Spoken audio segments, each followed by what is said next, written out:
Oh look, I've just realised that I can turn my phone this way. Isn't that cool? I'm really weirded out because I was watching the Governor General's Instagram and I watched Albo resign as the Prime Minister, and then apparently he was meant to go back in, and that just didn't happen, and now he's in Indonesia.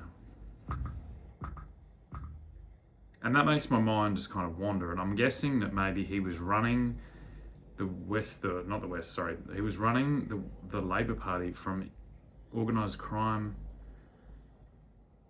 or with organised criminals in Indonesia, like a satellite federal government. And now maybe he's in jail. He's either in jail or he's in Indonesia, allied with Indonesia, anyway, fuck. Until I hear more about that, I guess I'll just do another whiteboard session. I was just watching a thing about welfare scroungers. Now, I've been pretty critical of my mum and of welfare scroungers. And it's a thing. It's a real thing. But what's worse, because it's complicated, right? There are people, it's like a system. If you design a system that can be abused like that and that has no other options, it's just going to be shit. And that's what we had. It was shit. Now, what's more concerning is this kind of above that, this professional scroungers, professional government scroungers, which have actually, in the worst cases, been killing people from that other class, paid for by the government. So it seems like under this Labor Party utopia, and just if you're squeamish, turn off, because I don't even like saying what I know. But basically, the government was paying professionals to either usher poor people in, to move them around, or to keep them occupied. It's really, really, really bad.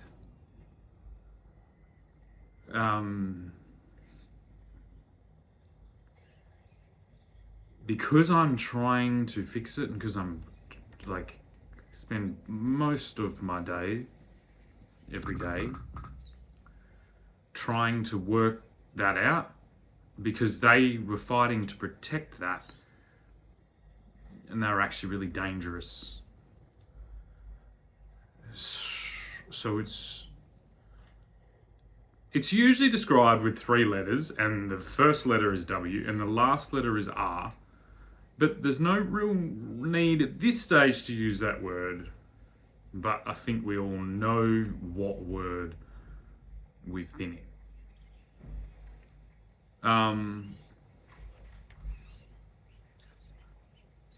But most of the problems is there seems to be around the cities, like I did yesterday, there's a sphere of influence. And as you get further away from the capital cities, this pen's fucked, so there's probably not going to be that much whiteboard. I'll just have to use my words. The further you get away from these capital cities, the less influence you have. Now, when a government is doing good things, that's why people wanted in the past to be near the city. Since the government turned into this system, it was basically running on bringing new people in and not telling them what was going on, and they were just assuming they were going into a normal city. That's why they had to bring so many people in, and that's how they kept the votes going. And then your option was to get away from the city, and they were just assuming that they could turn this whole cohort against the regional areas and just kind of take the whole thing, which actually worked in all of human history. It's failed tons of times as well. And it just especially, usually when it fails, it kind of does this other thing. It's failed so massively in this time that it's actually really shocking how much this has failed and how weird an actual period we're in. But you'll notice that everything's still doing things. Everyone's still, it's like all just normal. That's also really reassuring to everyone that this is actually what happens. Like, people are actually really good. When they're systematized into something that's bad and automated and then kind of the restricted because they need money and they're stuck in this, it's just they're stuck in a loop. There's lots of things we can do to get out of this. The first thing we can do is we can incentivize with a negative 25% hit to all welfare. That's everything. That's pension,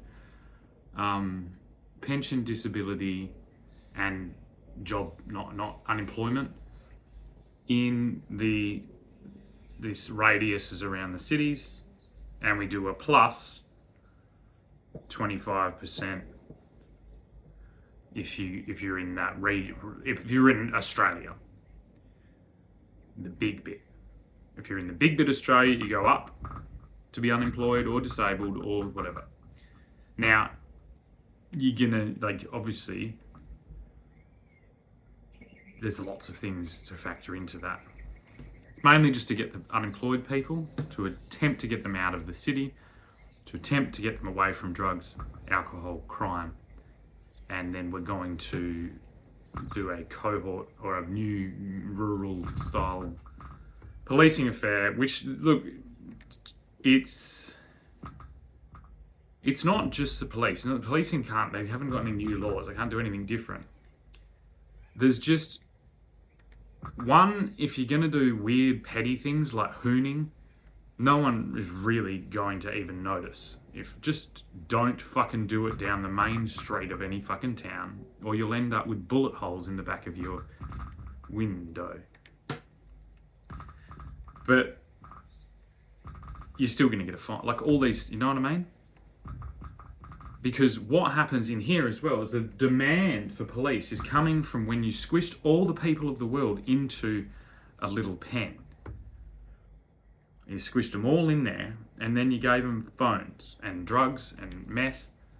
You gave them a lot of meth. I don't know why. I don't know who was making all this money on all this meth. I think they thought they were Nazis, and they were like, we're keeping them all in the pen, we're getting them revved up, we're going to meth them up, and then we're going to send them out to kill all the country people. Hence the reason why I got so fucking pissed off. I was like, you're not going to fucking come out here and fucking kill me, you dickheads. Yeah? Because we'll just blow up every fucking road and we'll just burn yous alive in your little fucking death camps that Labor built. That's pretty nasty. That's a pretty nasty thing to say, but it's true. It's true. We had to take precautions so that all of you didn't steal the country. Because that'd be fucking crazy. You don't steal the country. You've only just got here. Settle the fuck down. You do not understand this place. Now, the good news, because that was a whole lot of bad news all at once, but I've kind of skimmed through it and I try and hide it so that if you're really listening, you get it, and if you're not, if your attention is in fact deficit, you'll probably just be like, he's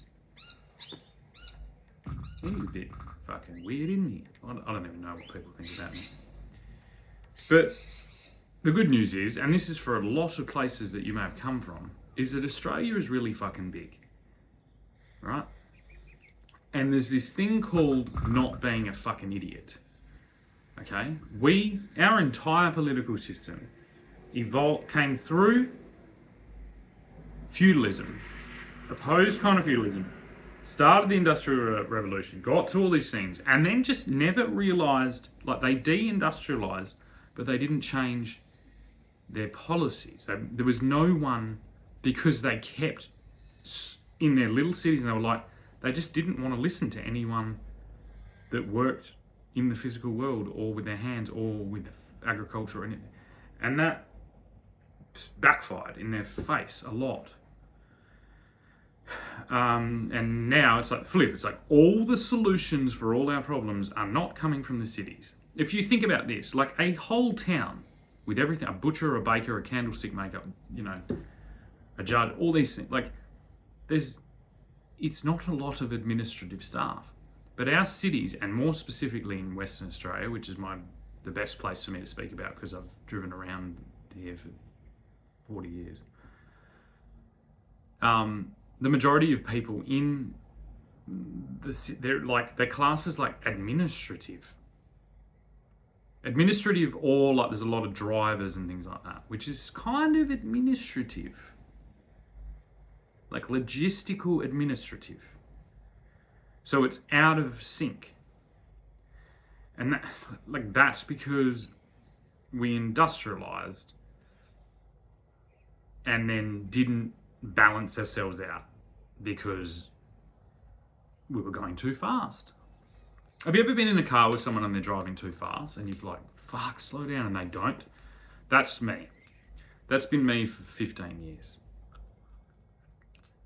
When I'm driving myself, I don't mind going fast. If I'm stuck in someone else's car and I know that they're on meth, and you can ask one of my ex-girlfriends this, because she was indeed on a lot of prescription meth, and I used to feel really uncomfortable, and that's how I think a lot of people feel, but they just couldn't really put their finger on exactly what was going on.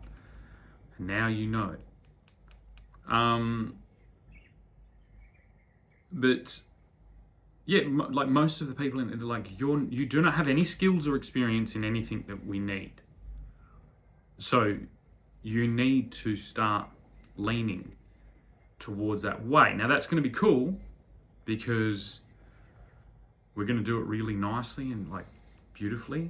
We're going to incorporate these weird concepts that are kind of good. And then plus, like, if we can keep this transition really slow and steady, there's no massive cliffs, but there will still be some cliffs. I can't control everything. Certain industries, like there's just going to be weird things, and you've just got to keep an eye out for everyone. And if you're willing to work, you know what I mean? Put a couple of hours in on a shovel, or move some stuff around, or just and you can take advice, and you can learn and adapt, you'll be absolutely fine. We are the best. We're deindustrializing, re-agriculturalizing, but down a incredibly diverse road. So it's like, because the way we farm now is industrial. So we have to deindustrialize our agriculture, which means going back to towns, because towns are stable, they work. And so I guess the gold rush now is, if you are, say you're a good doctor, a good GP, okay? I've been really critical of doctors because whatever. It's like, this is your UFC. It's like, you want to get yourself to a small town, you want to buy a building, and you want to establish yourself as that town's doctor. And if you have to fight in the streets over that with bidding, you're going to bid, I guess. And look, that is going to benefit people that have money. But the good news is, I suppose there's a lot of skills that you learn from being a doctor that are applicable to lots of other things. If that wasn't true, I would still be fixing windows. It's the same. Hey mate, we're no different. We're no different. There is no class base between professions like that. And if anything, you're on the way down, and you will probably end up below where I am. But I don't believe in that. As long as you don't try and kill the people of Australia, or with your neglect, or by intentionally, we won't have a problem. And that applies to a lot of skills and a lot of trades and a lot of professions, because it's just how it is. Now, it's incredibly cheap to live and have a wonderful life. I know that because that's how I defensively did this. I'm not ever going to sit there and say everybody has this is fucking rations and austerity. I'm just telling you that these market forces globally are going to lead to this.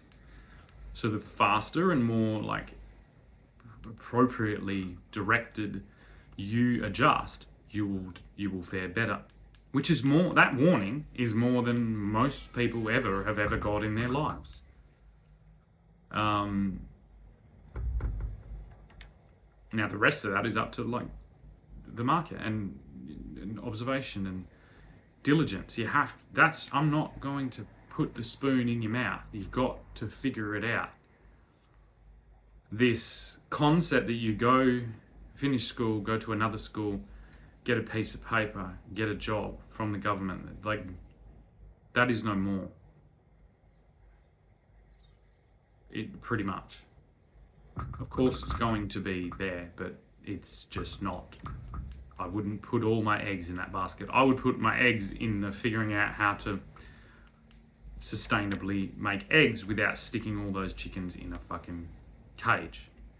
Because it's those industrial agricultural things that lead us to do this to humans. So those things are going to be very frowned upon. And we have a lot of space.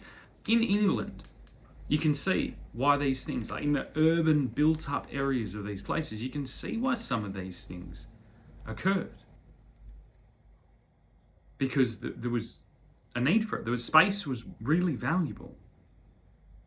Here, there is lots of space that needs nutrient, needs water, needs all these things. Like, to give you an example, there would be nothing really from stopping a strappy entrepreneur from creating some type of, and I kid you not, chicken train, right? That moves chickens in a cage across Australia.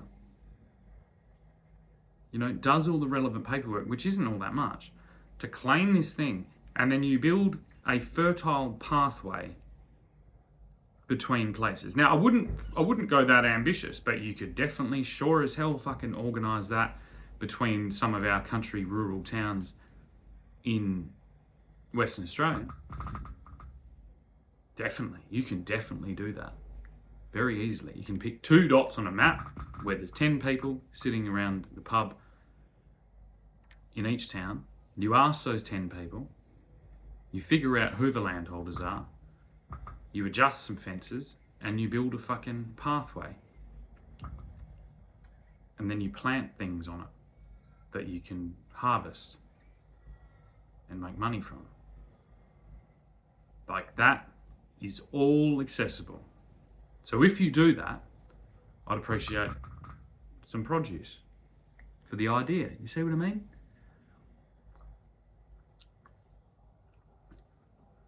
This concept that we're restricted by our system is, well, it was a little bit true because they were protecting their net. I don't even know. I don't want to even get into what they were doing. But you just need to get shit done. You know what I mean? And if you disrupt people, ask them first.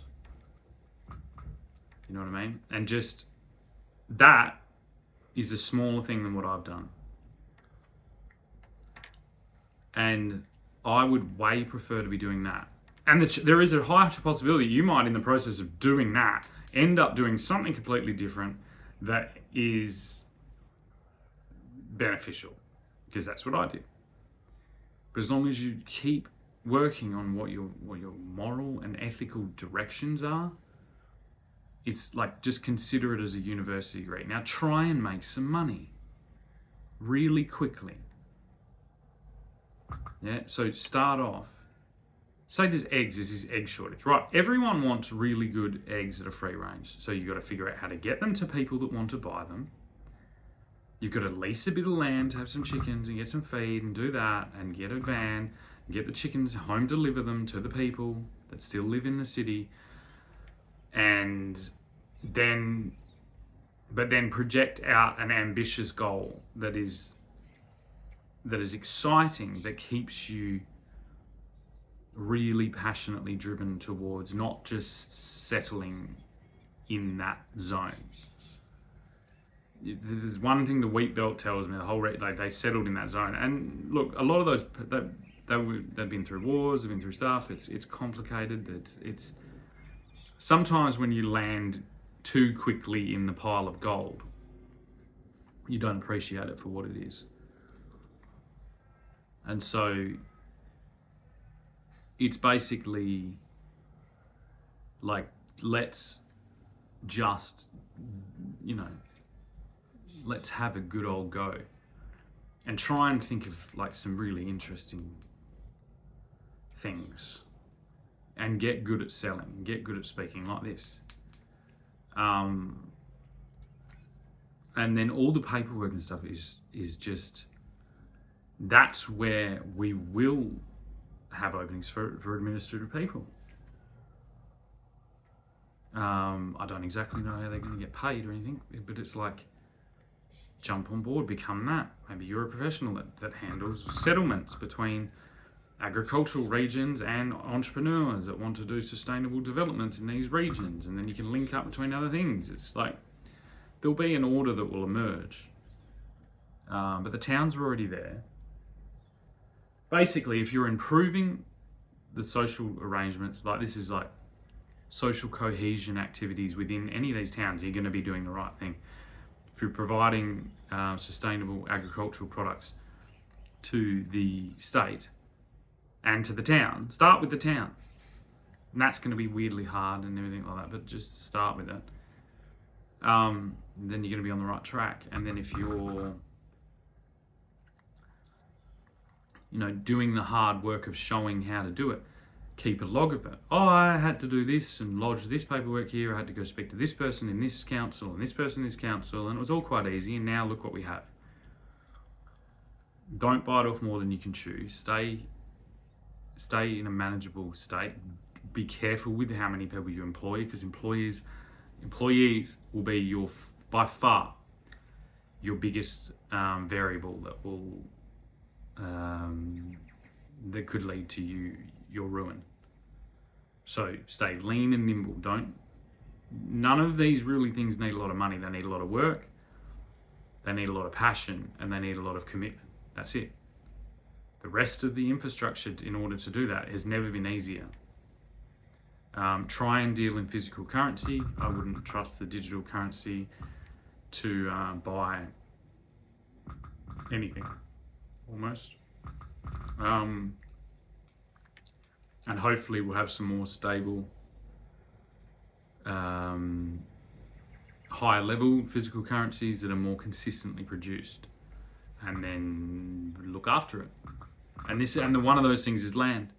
So if you are going to buy land, be really careful with it and make sure that you don't bite off more than you can chew as well, and keep that and go hard on that. But do not be afraid of leasing, and this is for the land owners. Get fucking realistic with your lease prices. You're not in the center of Sydney. Yeah? If someone wants to take a 2-meter strip through a paddock and is happy to put in all the expenses or all the infrastructure, it's like, maybe just fucking realize that without these types of things, we'd all be fucked. So if you're a land holder in those regions, your largest consideration should be that you still are holding on to that title. Not that you're making any money, unless you're doing it from your own enterprise pursuits.